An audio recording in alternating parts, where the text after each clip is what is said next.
My friend, welcome to the world's best kept secret podcast, a podcast that brings you exclusive interviews from experts all over the world with life-changing work that you didn't even know existed.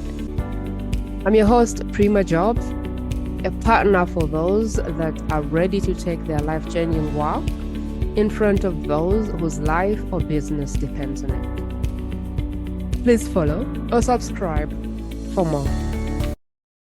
At the start of 2023, something happened that changed the direction of my business forever. I spent 3 years online, 3.5 years at that time. I was helping people build and monetize their personal brands. The first very thing I did when I came online was help people make money. It was just about make money, attract clients, make money, attract clients, make money. Make 10K, make 20K, attract dream clients. That's what I did for the first year when I was in business. And then I started wanting to help my clients get out of obscurity. And so everyone was trying to help them make money, and everyone was making money, and everyone was promising A, B, C, D. And the higher the promises became, the more ridiculous it became. And so I pivoted and started helping people build their personal brand. I started helping them being clear of what makes them different in the marketplace. That happened for 2 years more. In 2023, one of my clients who had been most successful at the time had a problem with her health. She had seen the doctors, she had an operation, I think a transplant at that point of her kidney to somebody else, and she was struggling to recover from that. Behind the scenes, she had partnered up with someone in her business as a joint venture, and the person had run away with all the money. So what then ended up happening is she was in such a bad state of mind. She was going through so much suffering, and she wasn't recovering because of the so much trauma that had been happening at that point. Now, I talked to her 6 months later, and she told me every 2 weeks her body was shutting down. That was really sad. But then I recall in one of the conversations I had with her, she was like, you know what, Prima, even dying is not my problem. But I feel like I'm not ready to die. Then I asked her, what do you mean? And she was like, if I died today, no one would remember me.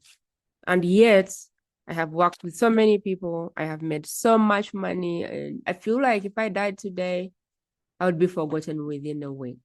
And she said, if I recover from this, I want to do one thing. I want to stop being the best kept secret. And that is when I made a decision that I was going to do work around helping the best kept secret stop being the best kept secret. Because my client was one of those best kept secrets. She was helping people behind the scenes. She was making a ton of money because she was actually charging high fees. But she felt like if she died, no one would remember her. And that was her biggest regret every time she bounced back from coma. She wasn't worried about dying. She wasn't worried about not making enough money. She wasn't worried about the people she loved or whatever. She was just worried about being the best kept secret. Anyway, that is how I started this work of legacy building. That is where it all came from. That is where it all started from. And I want to head over my website and take you through this framework because I feel like most of my solo episodes on this podcast will be from this blueprint. Of course, we'll have guests talking about the human being behind the wheel, the amazing people who help people get out of their own way and actually build the dreams they want to build. But my expertise is in building legacy brands for best kept secret. And so my trainings, my teachings will be about my personal experiences building and monetizing legacy brands over the last 4 years. There is something I learned from Rory Verdon, and that was whether you know or don't know that you have a reputation, you do. The only difference between if you're intentionally building your legacy brand and if you're not, is that if you're not building your legacy brand intentionally, you're allowing people to make assumptions of what it is. Otherwise, whether you know it or don't know it, there is a legacy you're building. There is a legacy brand you're building. And somebody's going to decide at one point what you stood for. So you might as well stand for something. You may as well have an opinion. You may as well tell people what you want to be remembered for. You may as well write that book. You may as well create that framework.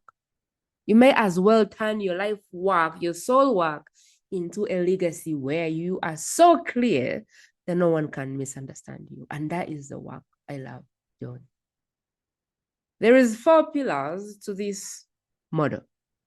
But at the core of this model is 3 things: reputation, conversations, and results. Without a reputation, everything else may as well be writing on sand. Like, you need to be known for something. So you need to help people so there is a reputation about you. You need to be known for something. And the way you get known for something is to take people through something, through your system, through your process, through the thing that you do and give them like results in advance. You have to have a reputation. Like my reputation right now is taking the world's best kept secret and helping them clarify their message and bring it on their podcast. That is now my reputation. I want that to be my reputation. My reputation in 2020 was helping people make money. Get clients, make money. Monetize your audience. That was my message. In 2022, 2023, I was all about build and monetize your personal brand. And I did that with everyone who wanted to build a personal brand. In 2024, my reputation is best kept secret. Taking my clients from being the best kept secret to being out there and attracting those people that they are called to serve. And so whether you know it or you don't, you have a reputation. Maybe your reputation is that you're a mother. Maybe your reputation is that you're the CTO of company blank, blank, blank. Maybe your reputation is that you are the woman who has been divorced 10 times. I don't know what your reputation is, but you have a reputation. And you may as well decide what you want that reputation to be. It can be bad, it can be good, but you may as well decide what you want people to know you for, if that makes sense. The second thing is conversations. A lot of people have a way of complicating business. And they talk about lead magnets, and they talk about marketing, and they talk about sales, and they talk about copy, and they talk about funnels, and they talk about webinars. All those things are amazing. But at the bottom of it is conversations. Having conversations with another human being, hopefully that lead into business. Every client you're looking for, every opportunity you're looking for, every joint venture you're looking for, everything you're looking for is hidden in the conversations you're not having. And so it's very amazing for me to see people get so busy doing everything, but have no conversation.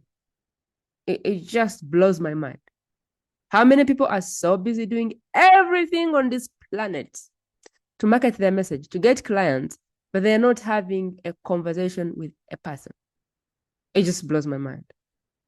At the root of this business, building a legacy business that builds you wealth, reputation is number 1.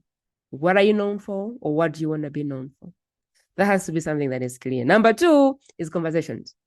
Always looking for ways to have conversations with human beings. Now, you can have one-on-one conversations, and you can have one-to-many conversations, which I believe people are trying to do when they do webinars, when they do masterclasses, when they do workshops. That's one-to-many. When they do Facebook Lives, when they do content, that is one-to-many conversations. But depending on where you're at, if, for example, your business today is below 6 figures, I would do one-on-one conversation. I would do the unscalable things. I would do one-on-one coaching. I would do one-on-one conversations. I would do one-on-one things. And then I would fade that out slowly.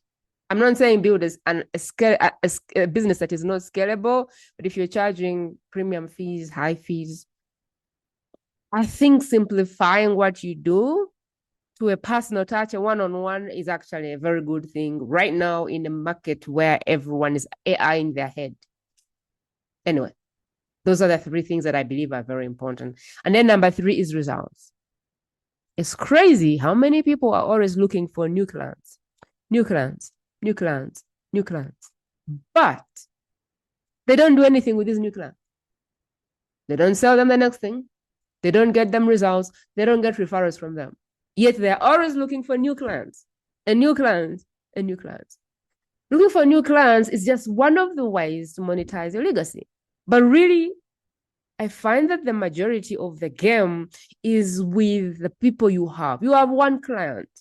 The only thing you might need to do is create a system to get the results for this person and multiply this person by 2.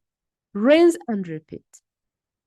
My work is going to be so simple, you even wonder if it works. But I can assure you, simple is better than clever and complicated. Simple is better than fancy every day. So at the core of this business is 3 things. A reputation, whichever one you want that to be, but there is a reputation around your name. You may as well decide what that is. 2, conversation. Whatever you do, whatever marketing system you get, whatever done for you thing you're trying to, whoever you hire, I want you to think, am I having conversations with people? Or am I writing content, sending a bunch of emails and hoping that people are looking at them? Because they may not. And I'm not saying you shouldn't scale. I'm not saying you shouldn't automate your business. I'm just saying, is automation your problem really? Is automation your problem, or are you just not having conversations with a dream client that you need to be serving?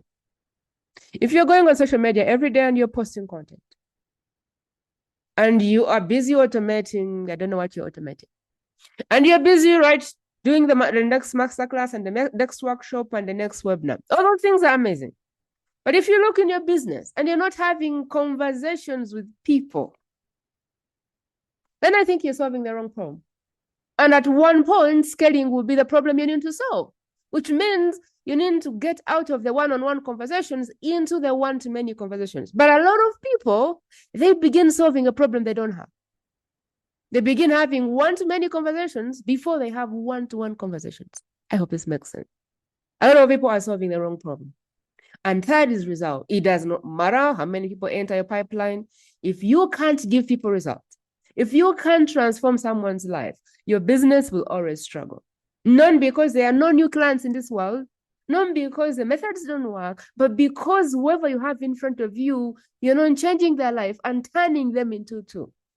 A happy client can easily turn into 5 clients.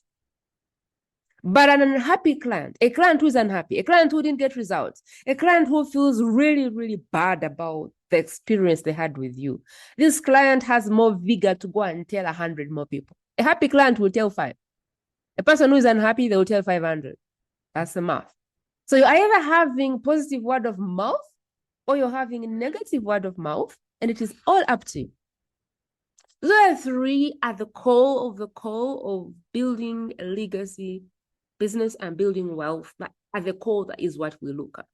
But besides the core, when we get really tactical, what are the pillars of moving from being a best kept secret to being somebody that is known for what you're good at by the people who need to know you? And those are the 4 pillars. And the first pillar is being clear on what your legacy brand is. When my dad passed, that was 2.5 years ago, we all panicked.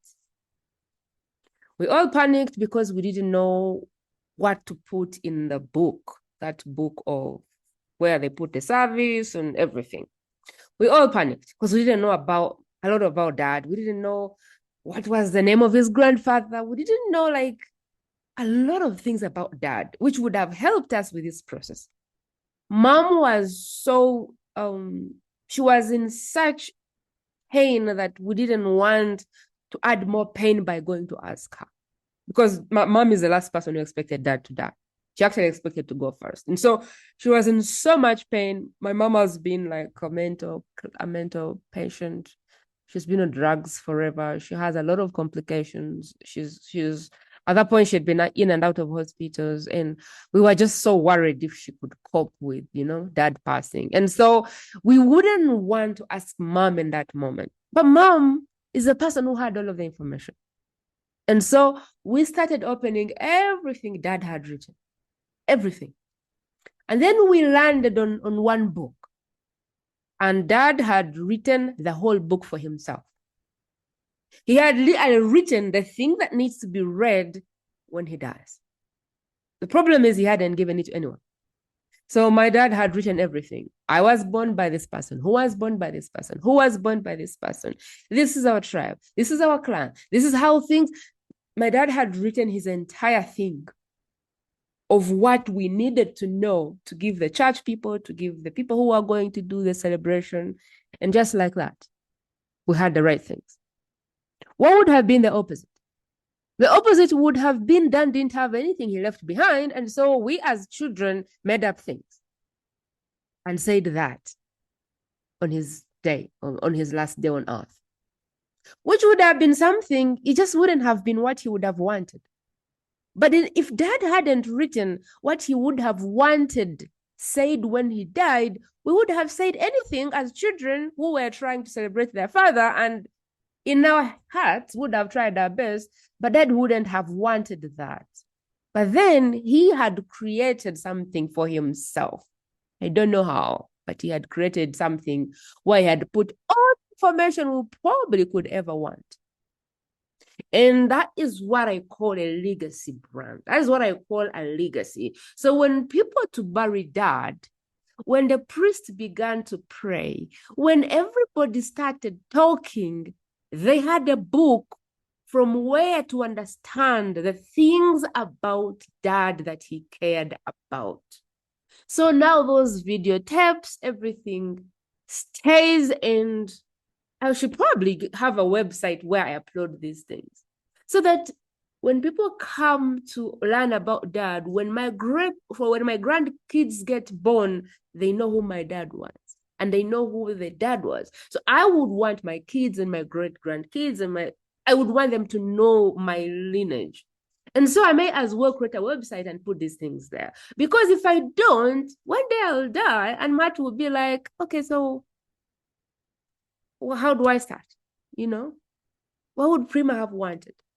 And then he'll start guessing, and that's not good. A legacy brand is that. What do you want people to say when you're no longer on this planet?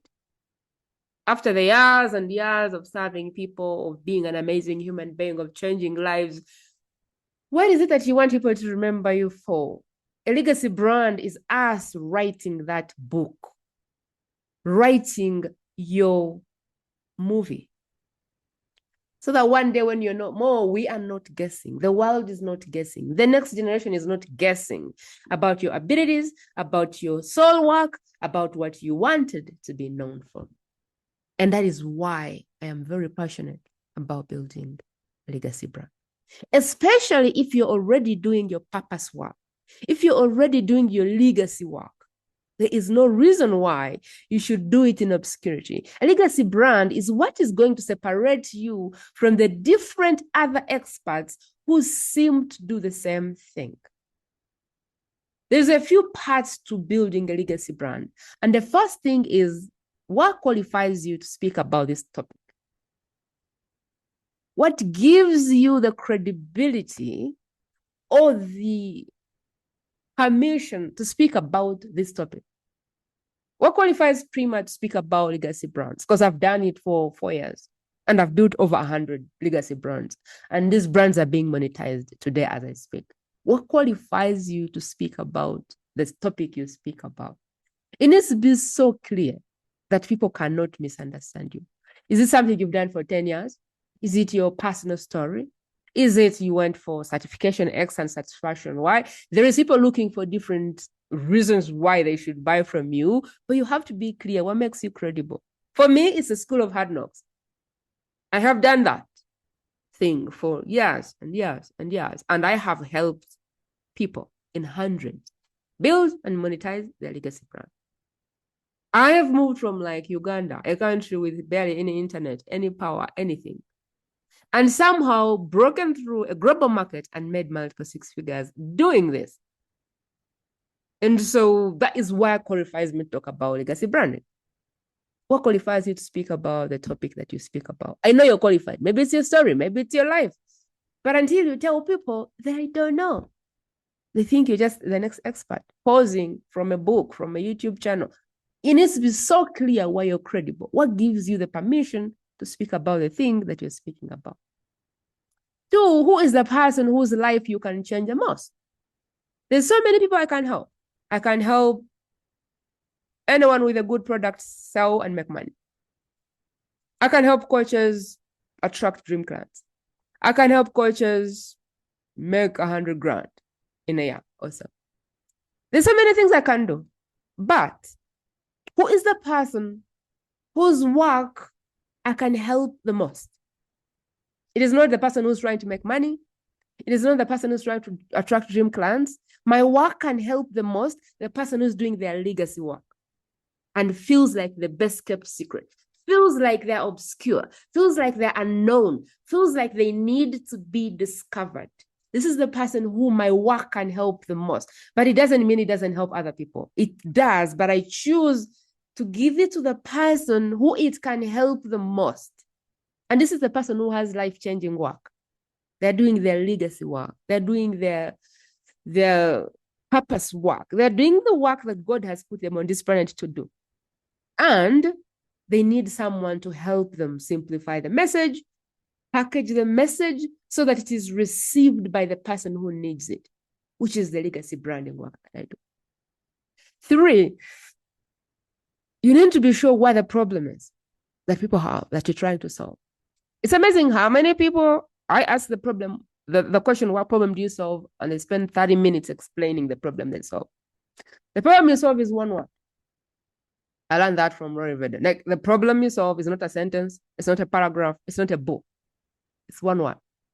The problem that your people know they have, not the problem you think they have, not the problem you're so passionate about solving, but the problem you solve, which the person you're trying to solve it for knows they have. I hope that's clear. A lot of my experts know the problem they have as being the best kept secret. And so that is why I say the best kept secret. However, the problem they have may be a cute message, like cute, fancy, nice, which is literally in an expert bubble, like nobody understands what they're saying. But it's cute, sounds nice, and it's just clear to them. The person they're trying to bring it to their world, they're listening and going, what is that? So one of the problems they have is a complicated message. Another problem they have is they're so busy. Oh, these are the problems that the best kept secret has. 4 problems. They're not building a brand. Like they don't have their legacy parameters clear. 2, their offer is nice.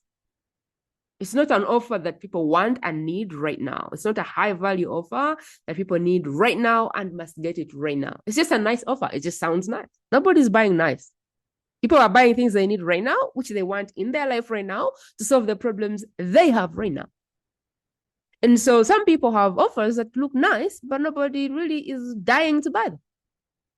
3, they may have a message that is just not clear. So 1 is they're not building a legacy, or they're not building a brand, and so they look like everybody else. They're not trying to differentiate themselves. 2 is they have an offer that is nice to have, but really it is not so compelling that people want it. It is not something that people really want right now. 3 is their message is cute and clever and ChatGPT decorated. And nobody is like, people are like, oh, what do you do? Why should I listen to you?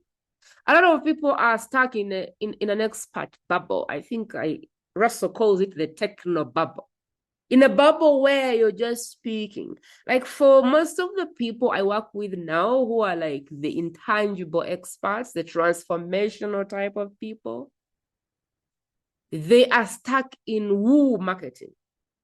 which means they are speaking about frequencies, they're speaking about spectrums, they're speaking about all these things. And the person who needs their message is like, what is that? Vibration, frequency. And people are like, what does that mean? All these are problems. Selling. They have a very wrong interpretation or meaning or thing about selling, because a lot of them have never really stopped to ask themselves, how do I sell? And so they are not reverse selling how they really sell, how they buy. They've never stopped to ask themselves a question, how do I buy? And so they've really never stopped to reverse engineer how they buy and sell that way. They are trying to sell the way everybody has told them to sell.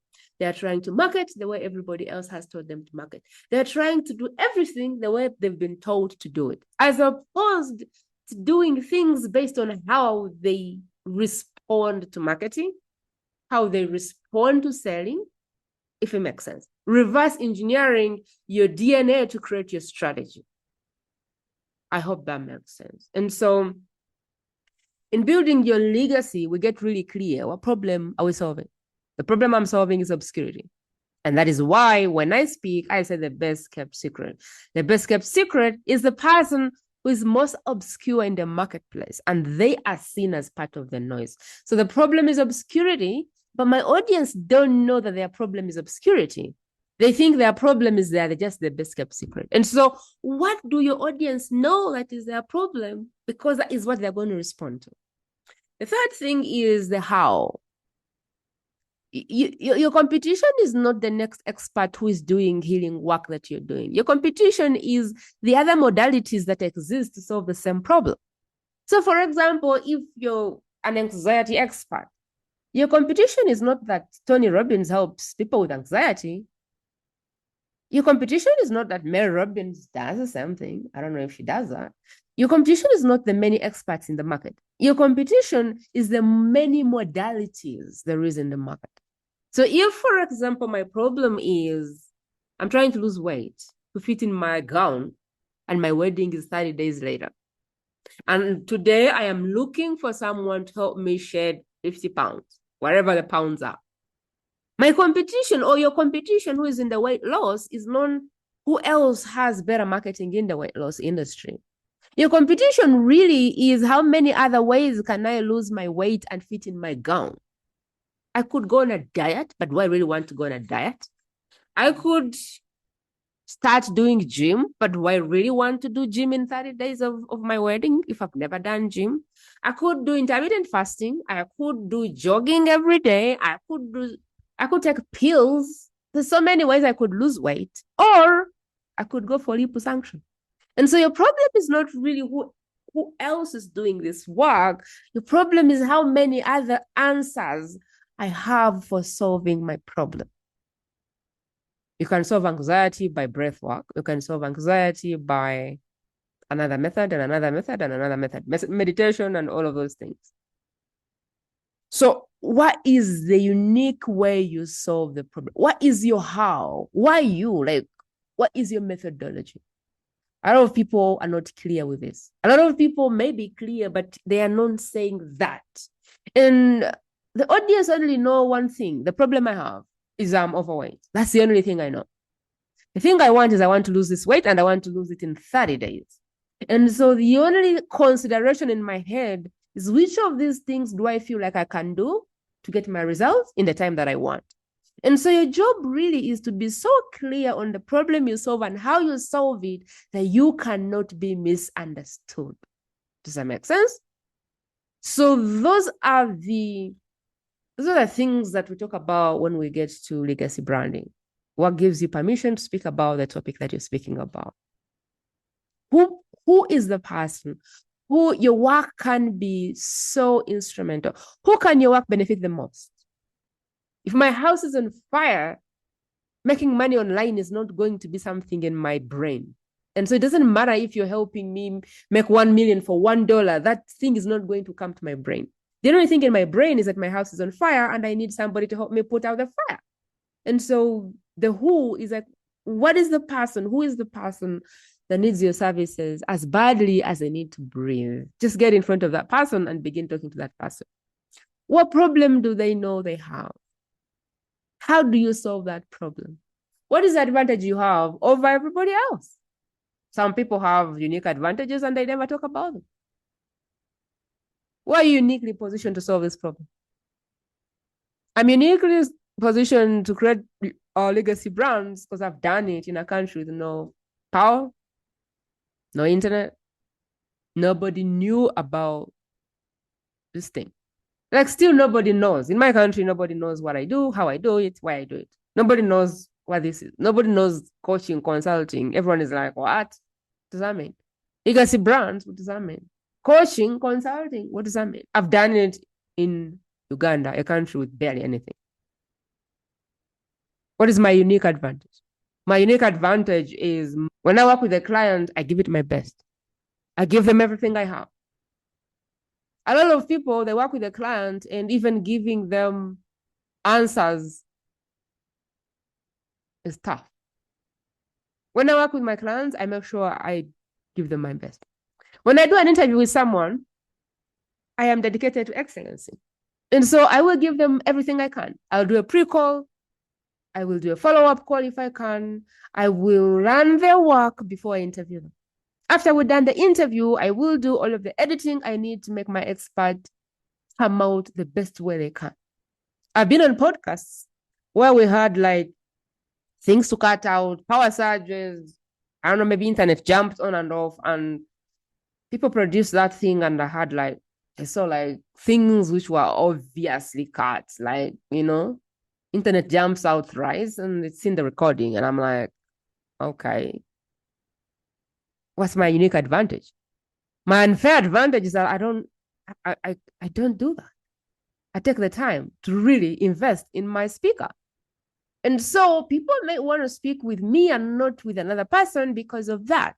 I really put in the time to study their work, to study their message, to make sure that we bring out their message when we record. And even after the recording, anything that doesn't have to be in is cut out to help the expert's message be so clear.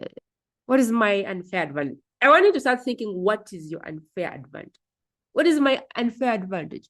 Unfair advantage are things that are like in your DNA that nobody can take. One of my unfair advantages is my character. You can really take my word to the bank. So if I say to you, I'm going to do this, I'm going to do it. A lot of people will say, I'm going to do this, and they'll never do it. They will say, okay, we're going to do this thing and this thing and this thing, and it never happens. And so those people are not my competition. And I know that once I say that I'm going to do something for someone, I know that I'll do it because they can take my word to the bank. What is your unfair advantage? I've been doing this for 4 years. And so I teach what I teach from the school of hard knocks, from my sweat, my tears, my frustrations, from spending over 100 grand in myself, learning these things. What is your unfair advantage? Is it your story? Is it the school of hard knocks? Is it your character? Is it your skill set? Is it the relationships you have? Are you well connected? What is your unfair advantage? Capitalize on that. Talk about that to get the people who need your services and need you to come to you. The good thing with legacy branding is that you're really sitting in your own DNA that nobody can copy.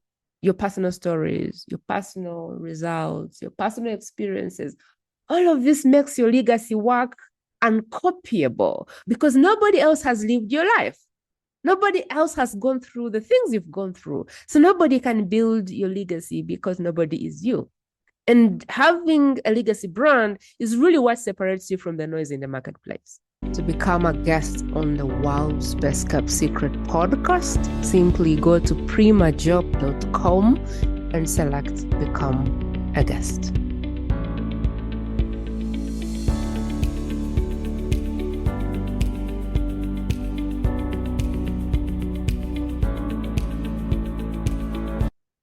The second pillar is a high value offer.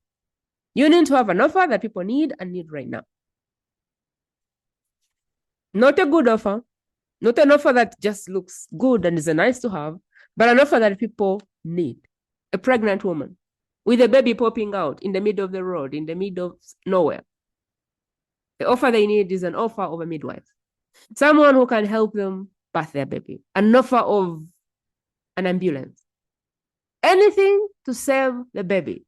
That's an offer that is very compelling to them, and they want that offer and they want it right now. Someone with a burning house, the offer they need is a fire extinguisher or somebody to help put that fire out.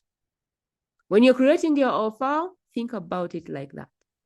In 2021, I bought one hour phone call for $1,000 from a guy who had made $1 million at that point. Didn't make sense. Nobody could make sense of it, but I paid for that call. I was running a business that was so stressful. I felt like I was always putting out fires in my business. One day I woke up and I'd fainted in my house. And I knew that was it. I knew I didn't want to lose my life to coaching. So I paid this guy $1,000. And that guy changed my business. I started just building a business to make money, and I started building a lifestyle business. A business that fits around my lifestyle. Literally is what I started building. And everything that didn't fit around my lifestyle, I cut it out. That business moved from making about 40,000 to making 120,000 a year. And all of the knowledge I got from one phone call that was $1,000, and it was a 60-minute, and it was 60 minutes of me just talking about my problems and him answering. It wasn't an offer. There weren't follow-up calls. There wasn't anything. We sit for 1 hour. I listen to you. I answer your questions. That was the offer. Nothing else. No community, no follow-up calls, no vault, nothing. That offer turned into a $120,000 business. 1,000 into 100,000. I bought offers along the way that were like that. In 2024, I bought an offer for $6,000. There was no vault. There's no community. There was nothing else. There was even no chat. Like, there was even no messenger chat. This offer had nothing else. A few phone calls to answer a few questions that I had about the direction of my business. I paid $6,000. And I didn't bargain about it. And I can guarantee you, I had no Google Docs saying what I got. I had no sales page explaining the bonuses and all of that, because there was no bonus. There's no community. There's no vault. There is nothing. No systems being given away. No stages being thrown on. $6,000, and I only get a few calls to discuss a few problems that I have. It's been one of the most impactful calls I've bought. They're consulting calls. Just a few for $6,000. I could pay that money again and again and again for that same offer. What is the point I'm making? The point I'm making is that most of the things you think you need to put in your offer, you probably don't have to. I buy offers specifically I buy the person. I don't buy the offer. I buy the person. I buy in my conviction that the person is the man or woman for the job. So I can buy an average offer if the person is the right person. I like how Alex Hormozi looks at offers. And in his equation, in 100 million offers, he says a good offer is looked at as the equation, the perceived likelihood of achievement, which is, am I likely to get the results that you promise? Which is the reason I buy. For me, it is that. Can this person get me the result that I promised? Do I believe that she is the woman for the job? That is my number one factor for buying. And for me, I think it's the most, it's like 90% of what I buy is the person. I like Alex, the way Alex looks at offers. But I think that in that equation that he has, I personally buy because of one thing. And so what I imagine, this is a page, I didn't create this page. This is a page about Alex Hormozi and the book 100 Million Offers. If you haven't bought it, I think you should buy it. It's an amazing book. But I wanted to show you from here how I look at offers and I think that Alex has a very good way, really, that he puts this. I personally buy because of one thing, and that is the perceived likelihood of achievement. That is why I buy. Are you the woman for the job? Do I feel like you have enough time in the school of hard knocks? Do I feel like you've lived this problem, which I have, you've breathed it, and now you can help me with it? And so for me, I buy from people who've been in the weeds for a while.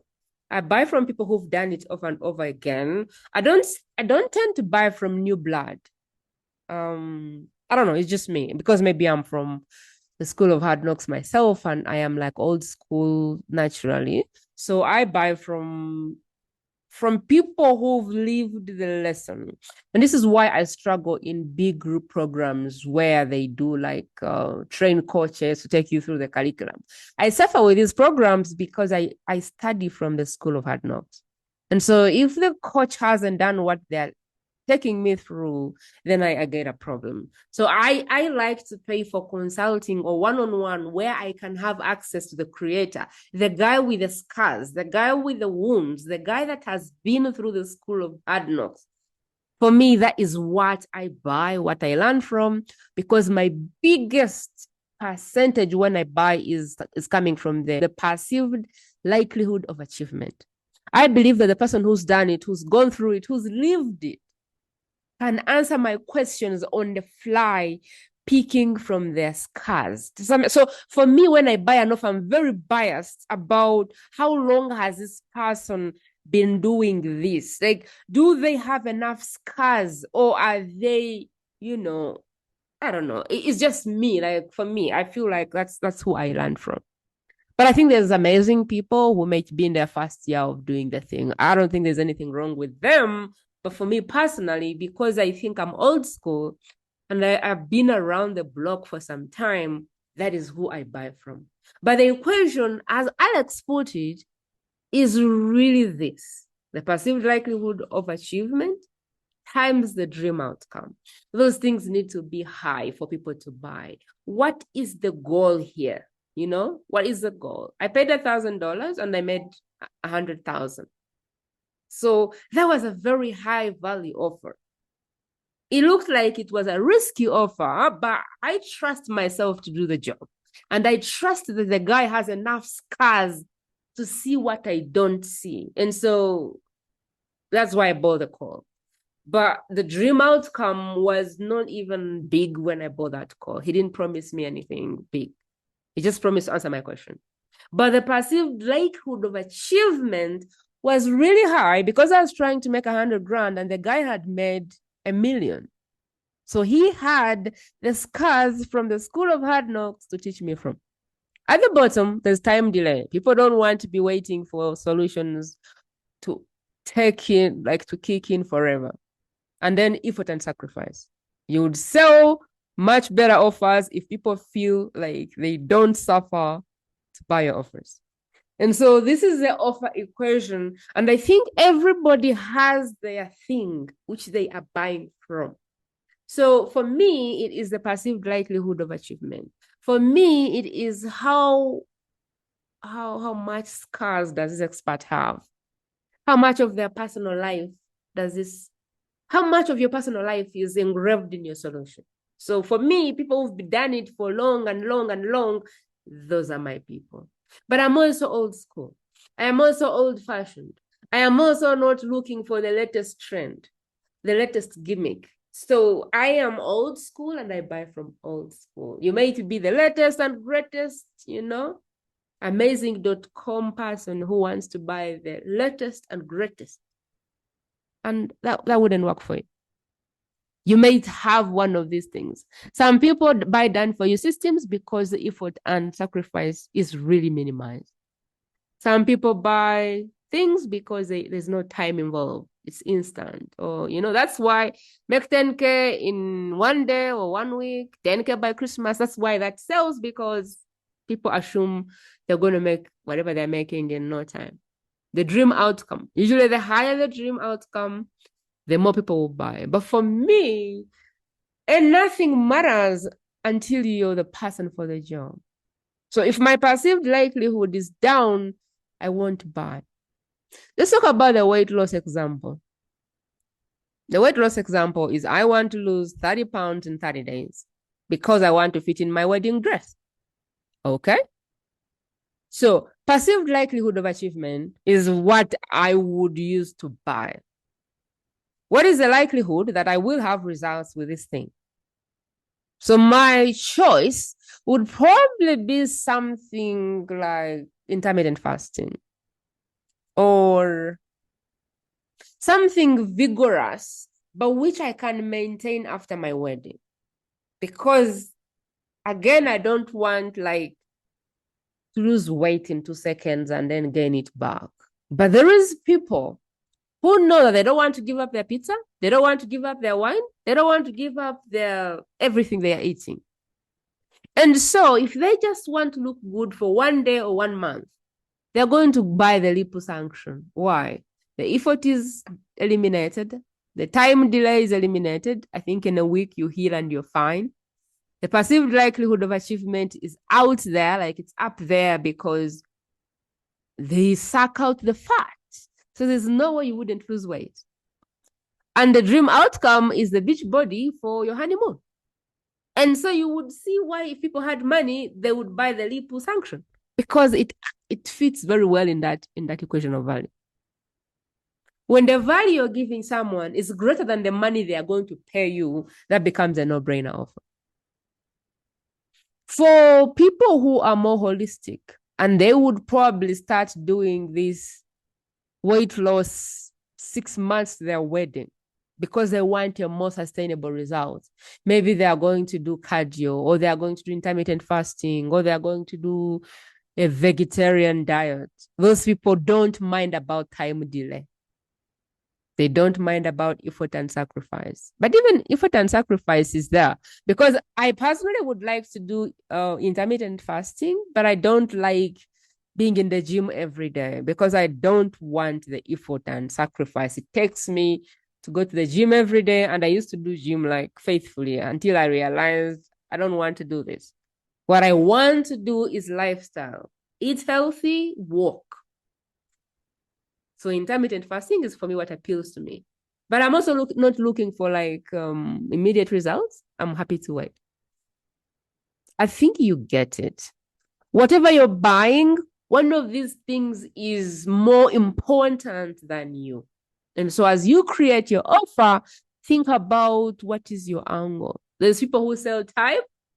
There's people who sell sacrifice. So the guys who do done for you systems, those guys are selling based on like the effort and sacrifice. That's their thing. So they probably have like a big promise, and then they say, "Oh, you won't do anything. You will just, you will do this thing effortlessly." That is marketing based on effort and sacrifice, and then result or dream outcome. So when somebody says, "I've been at it for 30 years, I've done all the mistakes, so you didn't have to do them. I have developed my system over the last 3 decades.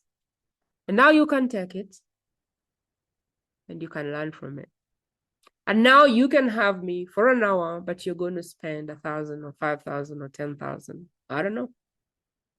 I will pay whatever I have to pay if I can afford it to sit with someone who can use an hour to help me save 10 years. That is for me what appeals to me. People buy because of different reasons. I buy because of the human being. And so give me your scars, give me your tears, give me your frustrations, and you have my money. It really depends. And remember, an offer is not an offer unless people want it and want it right now. I used to have an offer before I started this School of Hard Knocks. And it was just an offer to have conversations with people who wanted to build legacy brands. And that offer used to give me 1 to 10 people per week on the calendar. Same offer. We'll talk through your message. We'll talk through your offer. We'll talk through how you enroll people. We'll talk about the elements of your legacy brand. And I will help you where I can to see what you can tweak. Same offer. Then I changed it. In 2024, in April, I changed the offer to, are you the best kept secret? Come have a chat with me as a guest. It's the same.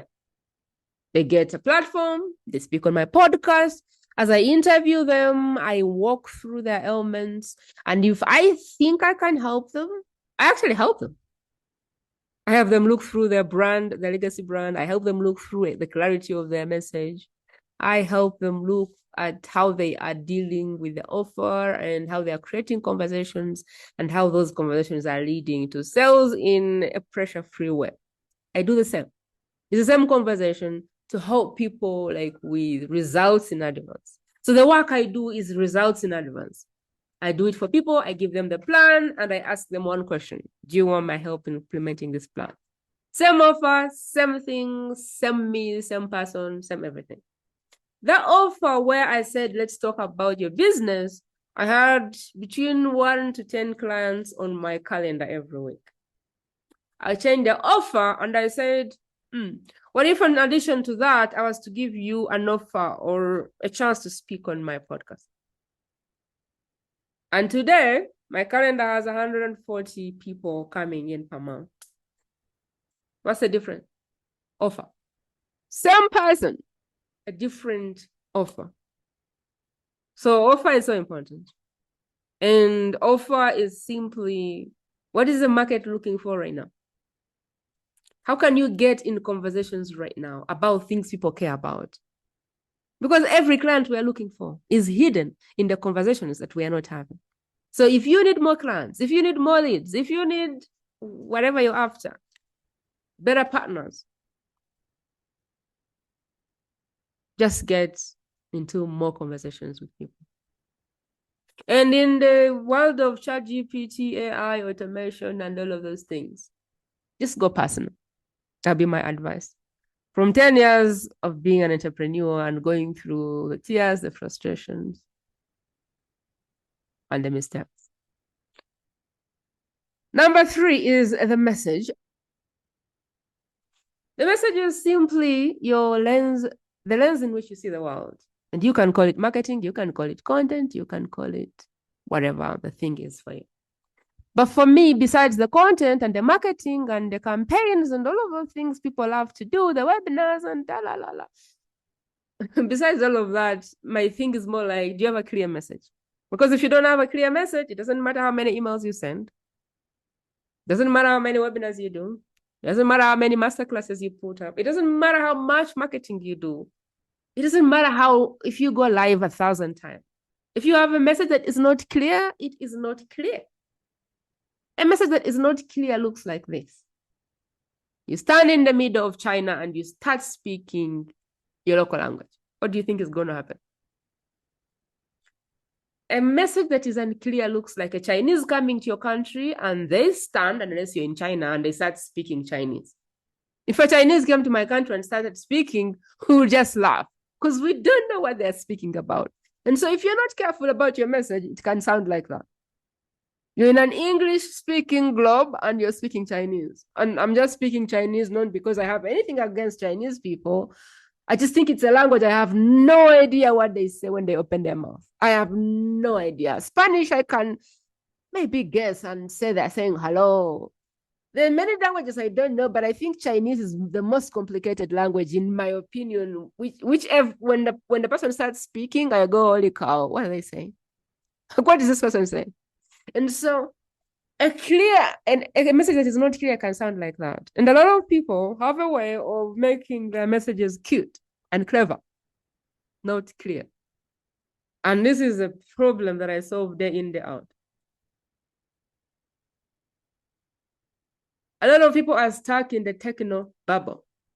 You speak and speak and speak until no one understands what you're saying, until only the people who don't need your message understand what you're saying. You are speaking in a language that only the people at your level understand. And the people at your level don't understand why they need you because they see you as a colleague. Let me give you an example of this. I love people who do healing work. I love people who do trauma work. I think they change lives. I think they make the world a better place. I think everyone needs to heal their trauma. But this is a problem with my beautiful experts. They speak about frequency. They speak about energy. They speak about spiritual awakening, they speak about, there's so many things they speak about. And I am one person who is very, very keen, curious, interested in starting my spiritual journey. I am very interested in opening up my gifts and stepping into my highest potential. So most of them, as I'm speaking to them on the podcast, before we record, I ask them, am I your ideal customer? And they say, yes. I have done some things. I have a level of self-awareness. I have done personal development. I might have done some subconscious reprogramming with Jonas Saraf, even though I had no idea how it works. Like I didn't go back to my past, talk about my grandmother. I just know that I did rewiring of my brain. So I have done some work, which hopefully has gotten me where I am. But at this point where I am, I know that now I'm stepping into my full legacy work. And so I need spiritual awakening, and I need to step into those realms of literally creating in flow without turning into a woo person, because I'm also logical, I'm also facts, I'm also figures, I am also properly in the 3D. But I'm just aware that there are those other levels, other gifts, other things to get in touch with that can make me a much more powerful and, helpful person in this universe. And so when I begin to interview an expert, and then at the end of it all, I say, so am I a dream client? And they go, absolutely. And then we begin to talk from that understanding. Because they speak a lot of amazing things, which I don't hear. It's like they're speaking Chinese to me. Like, you got to raise your frequency. And I'm like, what is a frequency? I don't know what a frequency means. You got to be at the frequency that you're trying to, you have to embody this thing. And I'm like, what is embodiment? I love these human beings, but they are very good at getting themselves entangled in the technical bubble. Yet, not all of them, but some of them actually want to serve me, who is not yet deeply into the woo world. That is what I talk about in messaging. Messaging is really the lens through you see the world. And the lens is composed of two things: the problem and what causes the problem. So depending on who you are, depending on what you've been through, depending on your upbringing, the culture, everything. I'm born in Uganda. Where I'm born from, even going to school is a chance. The world is now growing, but before I was born, my sisters went to school by chance. Girls were born to get raised, get married. I was like, it's not happening. And then you went to school, and then you went and became an engineer, a lawyer. I don't know, according to my dad. I had to be an engineer, a lawyer, a doctor. And I was like, Dad, no, I'm going to do business. And even when I started to do business, I said, I am going to do a global business. I am actually not going to do a business here. Even though I live here, I'm going to build a global business. And that has come with its problems. That has come with tax problems. That has come with problems when I go to the embassy to get my visas. They cannot understand the job I do. The Ugandan embassies are always like, what is your occupation? I'm a business person. What is the location of your business? It's online. And they begin alarming, scam. But I've had so much trouble because what I do in this country is not known to many people. I'm getting back to the message. What is the problem? And what is the cause of that problem? Or what is your lens in the marketplace? How do you see the world? My life, my story, my experiences, my personal experiences, and all of those things have made me have a lens, a perspective. And that is your message. So, for example, for Best Kept Secret, what is the problem that the expert has?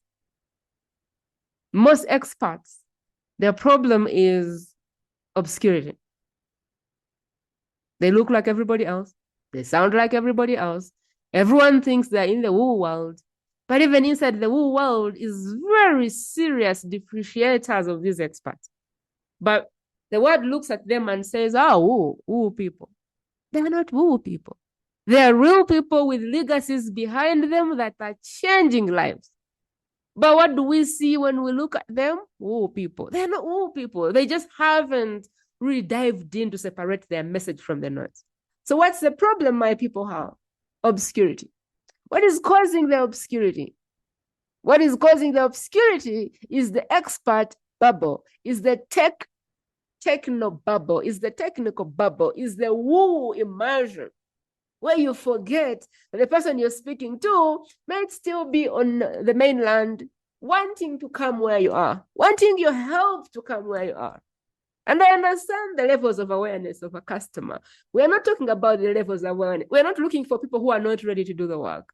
We are not looking at people who don't know their name, unless of course you want to serve those people. We are looking for people like, I think that I would be someone who is very qualified to be sold an intangible offer, like, step into the highest realm and, activate your opera levels. I think I am at that level. But I need to be sure that the person understands the language I speak. Like, I need to be able to read your message and understand it. Otherwise, if you speak it in your expert language, I'd be like, I think I'm too further away from this expert. And yet some of them are really wanting to speak to me, who's ready to do the work. But the words they're using are those words for someone who has been in that world for long. And I don't think everyone has to serve the person who is where I am. I think you can serve people within the woo world. But a lot of the people in the woo world are trying to serve somebody who is still on the mainland, just ready to jump. And so messaging is so key. So key. What's the problem you solve? Obscurity. What causes obscurity? Cute messages. The technical or techno bubble. The woo immersion. The woo, I don't know. You're lost in the woo world when you're speaking. Makes sense to you, but doesn't make sense to the person who is wanting your help. And then the other thing we look at when we talk about the message is like a methodology. What separates you from the other expert? Because, like, imagine when you go to them, I'll help you make money online. There is 100 people, maybe thousands of people saying, I'll help you make money online. And so the buyer is confused. Everyone is saying they make me money online, 10K a day or whatever. So which expert is who? If you're not careful, you end up being part of the noise. You just end up being the next guru. And so this work helps you be so clear that you cannot be misunderstood. It helps you be so clear, and it helps you really tell the person you serve that you're the only person who can solve the problem they have in the way that you solve it. I have my unique way how I get people from being the best kept secret to being someone that is seen by the people they're called to serve. And that is doing the brand legacy work. And the last bit is the enrollment. A lot of people have issues selling their services. They feel icky, they feel awkward because they are trying to sell in the way someone else sells, the way they were told, the way they were told, the way they've been told to sell. And what we do is we reverse this. And we sell the way you buy. I read a book from Steve Harvey. And that was when I made some decisions about men. Steve Harvey said this: every man knows when the girl is the one and when they're not. Every man knows exactly who you are for them. And when a man meets a girl for them, they know. And so now those things of, I'm not ready for you to meet my parents, they stopped being an excuse for me. Those things of, I don't know, I need to first make money, they stopped being an excuse for me. Now, I really took Steve Harvey's word for word, and I started to really take men and expect them to know what they wanted from day one. I remember creating a list, and this list had all the things why men shouldn't probably date me. And I would send them this list of the things I wasn't willing to do with a man who wasn't my husband. And one of them was, I don't date let me see. So I don't date men who are there to see. I date men who are looking for a long-term partner. And that is how I was able to go through 50, I think 70 men without going on a date with them, eliminating them with one message. 50 to 68 or 70. One message alone was enough to eliminate someone. You think, yeah, sure. This is why you may not want to do it. And I gave them the list. And that is how men eliminated themselves. And one day Matt came. And Matt was the complete opposite of all these people. He knew what he wanted. He knew who he wanted. He knew how to get what he wanted. He was already doing what he had to do before I told him. And before you know it, we were married. Before you know it, he was the guy. This is someone I met online. He just knew what he wanted. And that's exactly what I wanted. He just knew he wanted a girl for marriage for a long time. And he knew exactly what he wanted. And that worked for me because I knew where he was taking me. He was very clear where he was taking me. And me marrying Matt, that was the simplest decision I made. Because I made it in less than a week that I wanted to be his wife. He did not have to convince me. He did not have to persuade me. He did not have to take me to 100 dinners. Actually, we were meeting on Zoom. That was the easiest decision I ever made. And I'm telling you this story because selling can feel like that. Sometimes buying from someone is the best decision you can ever make for yourself. But for someone to feel that about you, I like to do what I call results in advance. I like to do what I call demonstration. So, for example, some of the people I interview are my ideal clients, and I can really help them. And as we go through their interview and their message and their offer and their brand, I can see the fog and the lack of clarity, and I can see the techno bubble. And so sometimes after I've worked with them for some hours after recording, I will say, you know what, I really have some cool things that I think would help you. If you would love to book a call, I'll be more than happy to tell you exactly how I would move your business from where it is to here. And most of them will say, sure, that will be an honor, prima. I would love to take the call. We now do another call, and then on that call, I actually help them. I give them the plan of exactly what I would do to change their business. So they actually get the plan from me of, oh my God, I can do this. I can do this. I can do this. I can do this. And they're always like, this is the best anyone has done for me. And off of that, usually they will themselves ask me, can you help me implement this plan? And sometimes I would just say, oh, this is what I would do. Do you feel like you need help implementing it? Do you need my help to implement the plan? Some do, some don't. I don't hard sell because I don't have to. Because I always give people results in advance.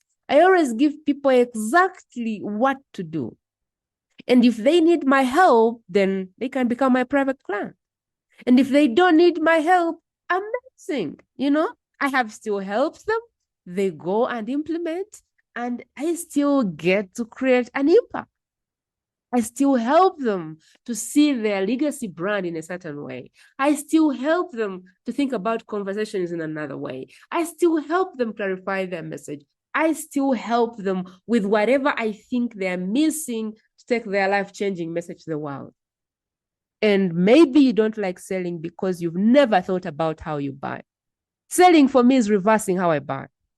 And maybe you find selling hard because you've never really taken the time to reverse engineer how you buy, because that is the easiest way that you will sell. I don't like being funneled down. I don't like going through people's lead magnets. I don't like going through a lot of funnels. I don't like even being on people's lists and just reading all of their emails. How I buy is I meet someone, they make me think differently. They help me understand something I don't. They give me results in advance. They take me through the thing they do before I pay for them, so that I'm like, oh my God, this person understands exactly what I need. And that person is the person I'll buy from. That is how I sell. And that is why it's easy for me to sell, because that is how inherently in my DNA I buy. And so if you're having issues enrolling people, that might be the first reason I can think about, is that you are not selling the way you would buy. And that is like a sales method that is not in line with your soul, your DNA, your blueprint. And that is where I would start. And so if you're stuck in obscurity, if you're the world's best kept secret, I hope this has been insightful for you. Please share it with one person that you know needs to hear it. That is it, my friend. To become a guest on the World's Best Kept Secret podcast, simply go to primajob.com and select Become a Guest.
That is it, my friend. To listen to more exclusive interviews like this one, simply go to the World's Best Kept Secret podcast.com and select interviews based on preferred topic.